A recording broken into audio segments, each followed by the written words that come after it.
Welcome. Today we are going to dive into computer architecture to understand one of the most fundamental concepts in performance programming, the difference between being memory-bound and compute-bound. If you have ever wondered why your program is running slowly, even on a fast computer, this guide will help you understand where the bottleneck lies. First, let us define what a bottleneck is. In any system, a bottleneck is the single component that limits the overall speed of the entire process. Think of it like a funnel. No matter how much water you pour into the top, it can only flow out as fast as the narrowest part allows. In computers, your software will only run as fast as its slowest link. To understand these bottlenecks, we need to look at the two main players, the CPU, or central processing unit, and the RAM, or random access memory. The CPU is the brain. It does all the calculations and logic. The RAM is the workspace. It holds the data that the CPU needs to work on. They communicate constantly, sending data and instructions back and forth. Let's talk about the first scenario, being compute-bound. This happens when your CPU is working at 100% capacity. It is doing math as fast as it possibly can. In this case, the memory is doing its job perfectly fine, delivering data instantly, but the CPU just cannot crunch the numbers any faster. It is the bottleneck. Common examples of compute-bound tasks include high-end gaming, where the computer calculates complex physics and lighting. Video rendering is another big one, where every pixel in a 4K video needs to be mathematically transformed. Machine learning training and cryptography also fall into this category, as they require billions of heavy calculations. Now let's look at the second scenario, being memory-bound. Here, the CPU is actually bored. Its utilization might be very low, maybe 10 or 20%. Why? Because it is waiting.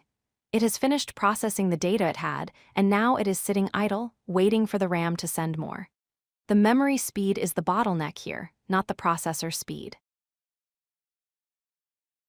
You will often see memory-bound behavior when processing very large files, like copying gigabytes of data or scanning through massive database tables without an index.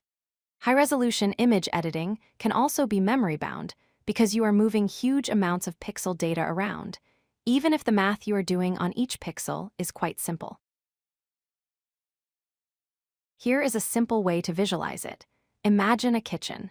In a compute-bound scenario, the ingredients are already on the table, but the chef is chopping slowly. The speed limit is the chef's skill. In a memory-bound scenario, the chef is a super-fast ninja, but the ingredients are in a pantry down the hall. The chef spends most of their time waiting for the waiter to bring the next onion. The speed limit is the delivery time. How do you know which problem you have? Open your Task Manager or Activity Monitor. If your program is running slowly and your CPU usage is pinned at 99%, and your fans are spinning loud, you are likely compute-bound. If your program is slow but your CPU usage is low, like 15%, and your fans are quiet, you are likely memory-bound or potentially waiting on the hard drive or network. If you are compute-bound, buying faster RAM will not help. You need to reduce the workload on the CPU.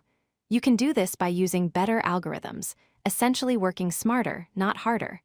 You can also use parallelism, which means splitting the work across multiple cores, like hiring more chefs. Or you can use hardware acceleration, like offloading graphics work to a GPU. If you are memory-bound, a faster CPU will not help. You need to improve data access. Programmers do this by optimizing for the CPU cache, keeping data close to the processor. Accessing memory sequentially, like reading an array in order, is much faster than jumping around randomly. Using smaller data types also helps fit more information into the fast cache memory. To wrap up, if your CPU is the limit, you are compute-bound. Fix it with better code or more cores. If data transfer is the limit, you are memory-bound. Fix it by organizing your data better for the cache. And remember, never guess. Always use profiling tools to measure where your specific bottleneck is before you try to optimize. If you like this video, hit that like button and don't forget to subscribe. Visit codelucky.com for more such useful content.